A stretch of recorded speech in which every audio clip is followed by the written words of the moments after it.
Школа в массиве Темели села Родниковое должна появиться в течение 5 лет. Так пообещали представители власти, которые приехали в село, чтобы поговорить с местными жителями. По словам властей, предложение о строительстве учебного заведения внесли в федеральную целевую программу, которая продлена до 2025 года. Как только включим программу, начнется стройка, жители наши будут видеть.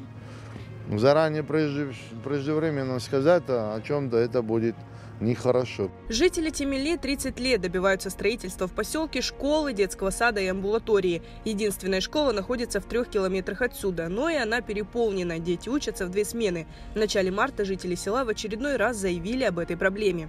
После нашей последней встречи здесь с председателем сельского совета, нами, местными жителями, было написано обращение к главе республики Аксенову, к главе Симферопольского района и в администрацию сельского совета. Мы собрали более 1000 подписей.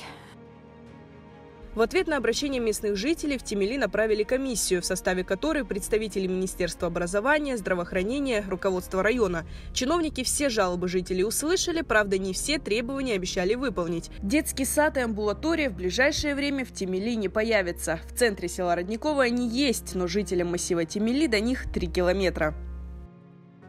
Есть нормативы, где строится, на какой территории, да, то есть обслуживание врачебной амбулатории более 2000. В каждом маленьком поселении мы не построим амбулаторию, то есть там доступность транспортная идет до 10 километров.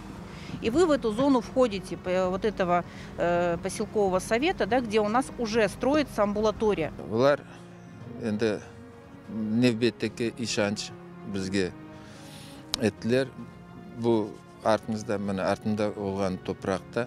Мектеп мұтлақ құрылacak екен. Çok yazıklar olsun. Олар bu toprakta da хастахана olmak borçlu edi. Ondan da gayrı bahçesi olmak borçlu edi.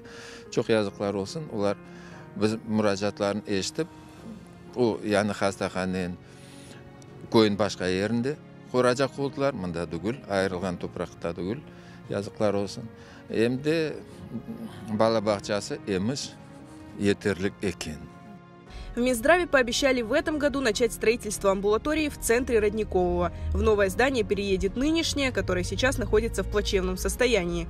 Вопрос строительства ФАПа здесь, в Темели, обещают поднять в будущем, если действующая амбулатория не будет справляться с большим количеством пациентов.